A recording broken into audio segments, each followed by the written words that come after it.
Well, let's see if we have anything to start some seeds. Oh, seed starter. That'll work.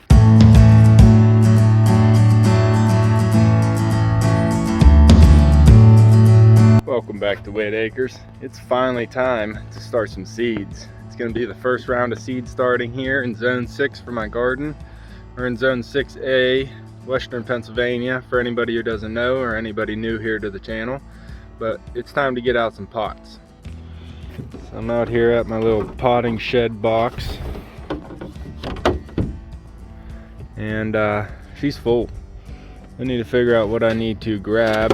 I'm gonna need, I think, one of these square holding trays, because I want to get a couple of these things planted out.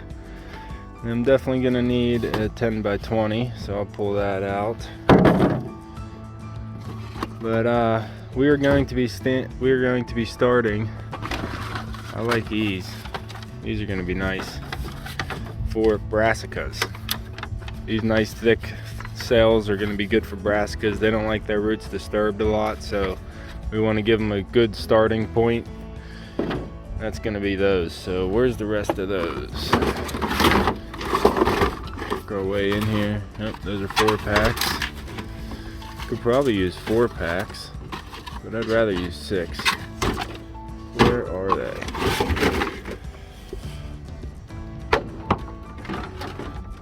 Uh-oh. Everything might fall out. Oh, keep that one shut. So I'm going to get out what we need, and then I'm going to get inside where it's nice and warm, and we can go through the seeds that we're going to be starting.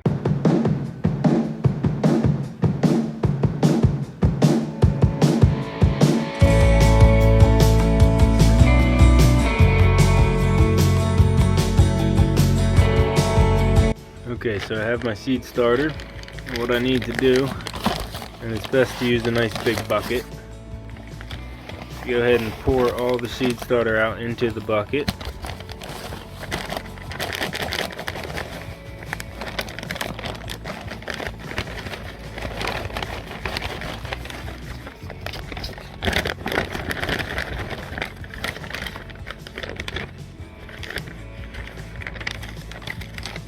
Make sure you get all of it.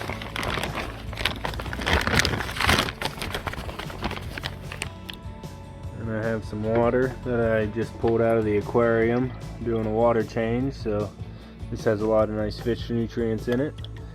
And I'm going to use that to soak my starter seed soil, because you always want to be sowing seeds into moist, damp soil.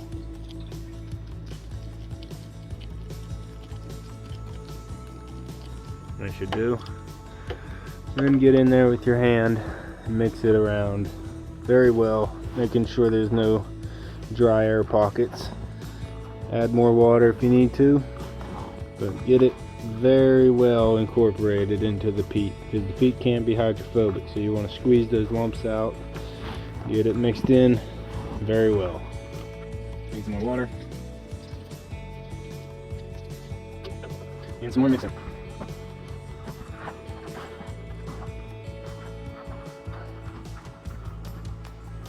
And some more water.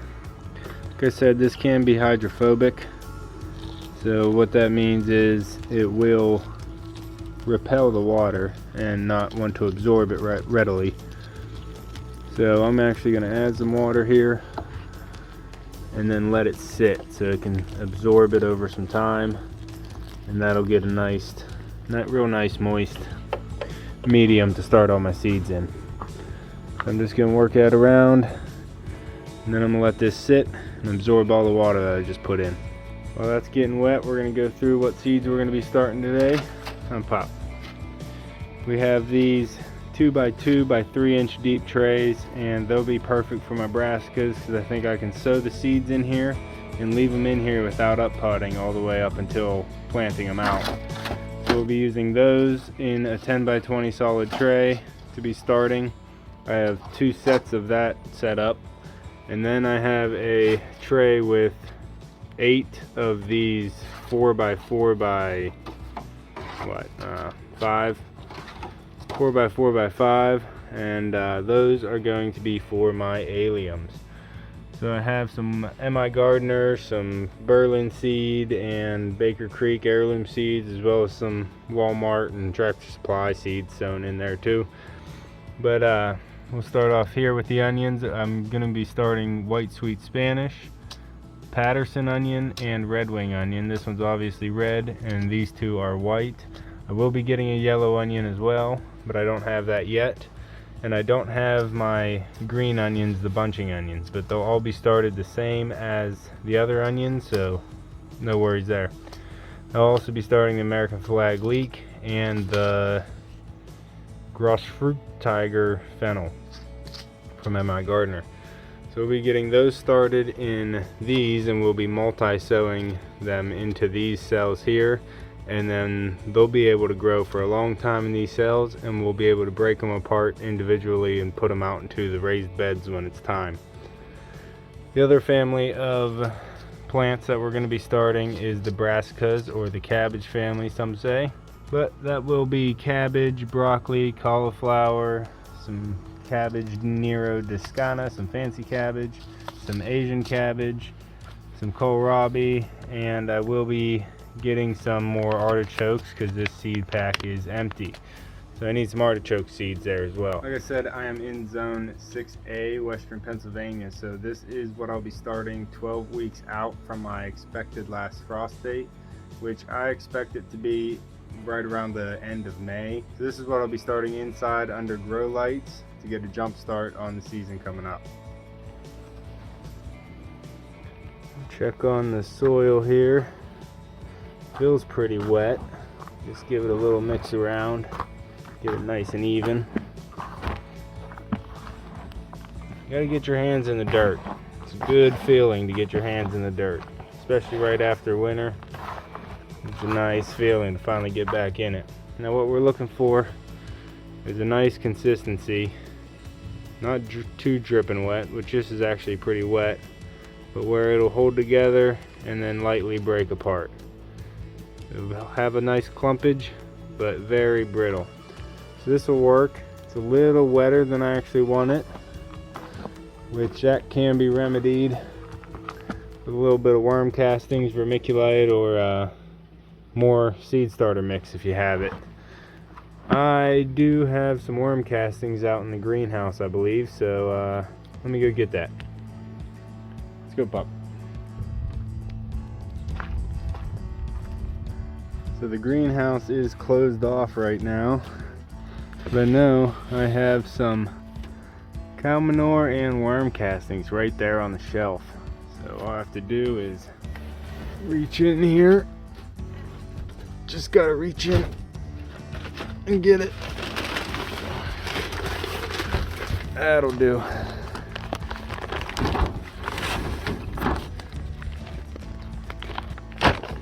This is Wiggle Worm Soil Builder Pure Worm Castings. Indoor, outdoor, odor-free vegetables and flowers. It just gives a nice organic kick to your soil. And I'm going to use it. Yeah, it's nice and dry. Some of it's actually pretty hard and clumped. But what's clumped? Clumpy. But I'm going to add a couple handfuls of this in here, and that'll soak up some of the extra moisture that I have in the soil, as well as adding a little bit of good microbacteria. Then we'll give that a nice stir into, get it well incorporated.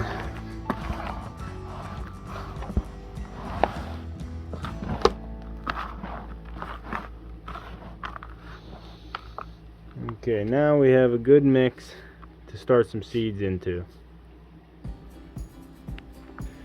What we must do first is load up the soil into the container, and then you want to pack it down lightly. Don't squeeze all the moisture out of it, but you just want to lightly pack it down into the container. Use your thumb, use your fingers, use a spoon, spatula, whatever you want, and just get it nice and packed down even. No big air pockets in it. Good flat surface, just like that. And the same with the 6-pack. Go ahead and just crumble it all in there. Get it loaded up, and then pack each cell down with your fingers. You want to make sure the roots have good, stable soil to attach their roots to. You don't want a bunch of air pockets where they're flimsy and flopping around. Jeez, pup, you pushing through. Alright. Come on, pop. Alright, so you want to get these packed down just like you did the others.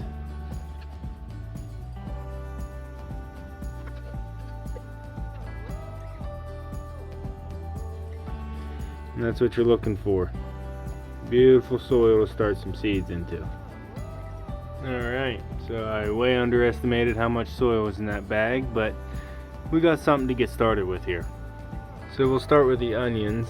I have white sweet Spanish here from MI Gardener, which I'm going to be opening with one hand.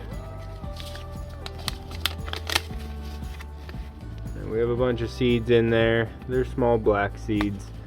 What we're going to be doing is pulling away, pushing away the soil so we can get right underneath the top layer. And I'm just going to sprinkle in a generous amount of seeds.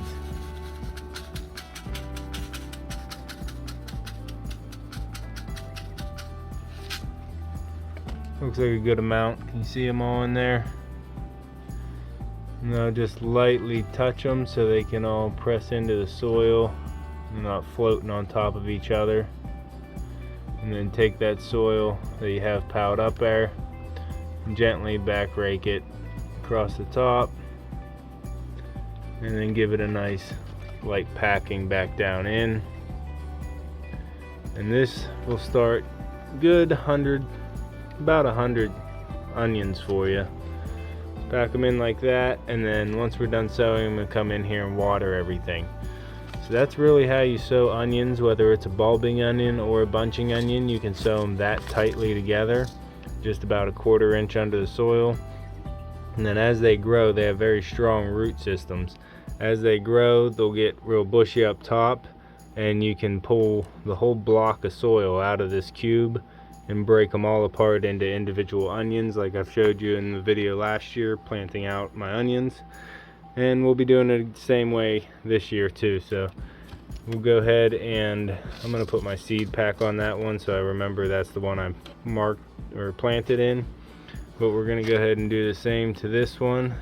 Pull away the top layer of soil here, just enough that you can cover them back up again. And then we'll get the red onion. That way I have a white onion and a red onion started for you. And you can do the same. Alright, let's go ahead and sprinkle a generous amount of red onion seed. Oh, that was all of them. I'm going to sprinkle all of them. Now you do want to kind of get them semi-evenly spread around the area. You don't want them all bunched up in one corner, but get them semi-spread and then backfill. If you have something really large like this that'll cover up a seed and not let it sprout, go ahead and just throw that in the bottom of a different container. And go ahead and pack that soil down lightly, and you will be ready in 7 to 10 days to see some onion sprouts. And then probably in April, I think will be April to mid-May, we can plant these onions out because they're not that frost tender. And we can always just put a little cloche over top of them so they don't get burnt in the frost. But that's all we have to do for the onions. Now we're just going to want to keep these warm, keep them on a 80-degree seed mat that I'm going to be setting them on, and under some direct LED light. The onions are pretty much set, ready to go. As for the brassicas, we'll be starting 6 of each of these different kinds. The Waltham 29 broccoli and the Artwork broccoli from Berlin Seeds. And then I have the Snowball cauliflower, Pak Choi white stem cabbage, Danish ballhead cabbage, and the Copenhagen market cabbage from MI Gardener. I'll be sowing 2 to 3 seeds per cell, just because I like the odds of having multiple seeds per cell, and then I can thin them down later to the strongest one. And I just think that keeps my options, gives me greater options throughout the growing season here. So what I'm doing here is using my thumb to give me a very flat surface, so I don't have any craters where I could lose some seeds into, but I want a very flat surface that I can sow on. And then I have my little dibber tool here I got from a little kit on Amazon, very cheap. I'm going to use that to make about a 1/2 inch deep hole, twisting as I go in, 1/2 inch deep hole in the center of each of the cells.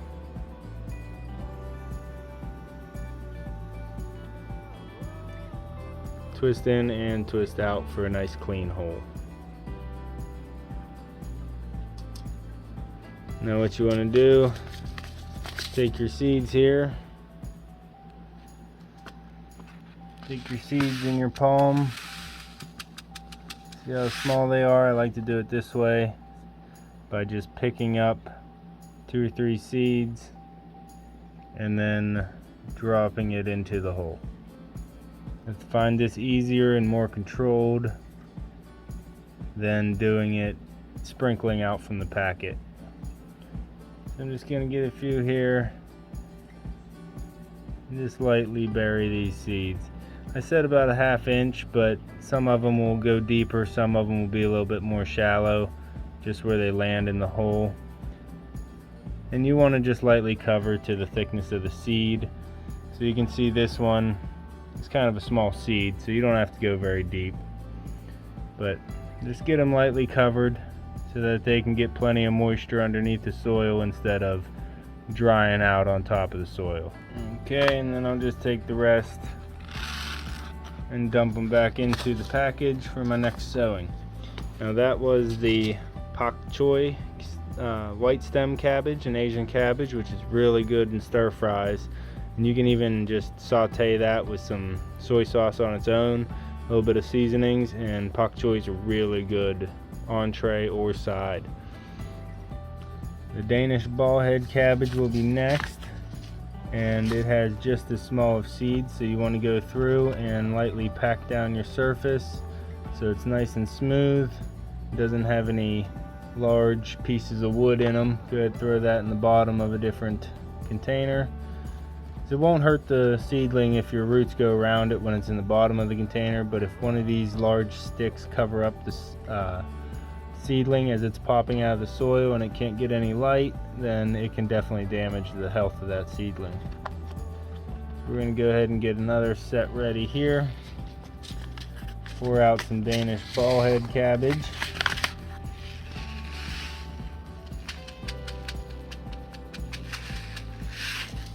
And then I'm going to drop, I got to dib it first. So I'm just going to dib just a little bit this time. I think I was a little deep last time with the 1/2 inch thought.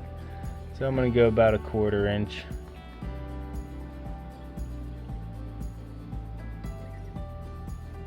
Just dib a small little divot there. And sprinkle in 2 to 3 seeds each hole. Now yeah, MI Gardener does have good germination rates, and you might not need to do 2 to 3 seeds per hole, but these seeds are also now 2 years old, so I'm just, like I said, keeping my odds high. Just make sure you got multiple seeds in each hole, so then later on you can thin down to the strongest one. And go ahead and lightly backfill, making sure all your seeds are covered and not sitting on top of the surface of the soil.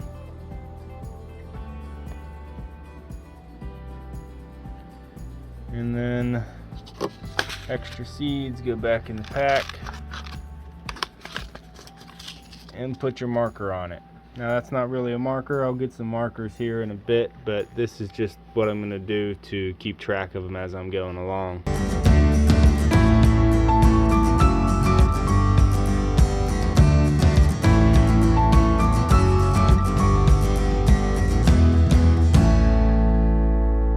Once they're clean, you can go ahead and label and date each one, stick it in, And then we are ready for misting. I like to go ahead and get a spray bottle and mist the top generously, and that keeps away from the initial evaporation of putting them into the grow room. So as the dry seed is soaking up its water, first initial bit of water, there won't be any evaporation happening on top of the soil, and then it'll just evaporate naturally from there on. But I like to keep the top of the soil nice and wet for the first 24 hours. So I'm going to go ahead and generously soak all of them with a spray bottle. That way I don't accidentally soak too much. But there you have some ready set seeds to go. I'm going to go ahead and put these in the grow room and then leave them go for the next 7 to 10 days. And here they are inside the grow room, which is just my root cellar. And I have them on some seedling heating mats. They keep it at 80 degrees because inside this room's actually pretty cool. But yep, I'm gonna put them right here on there, and then I have two 300-watt LED lights that I'll be having above them once they start sprouting. So we won't have those on yet. We'll just have those on once they start sprouting up. And yep, that is the first round. If you want to see the rest of the rounds we're starting here at Whitt Acres, go ahead and subscribe down below, because we'll be starting seeds every week coming up until the growing season. So make sure you subscribe down below, and please hit that like button before you leave. You can see me and Echo on the next one. Thanks for watching.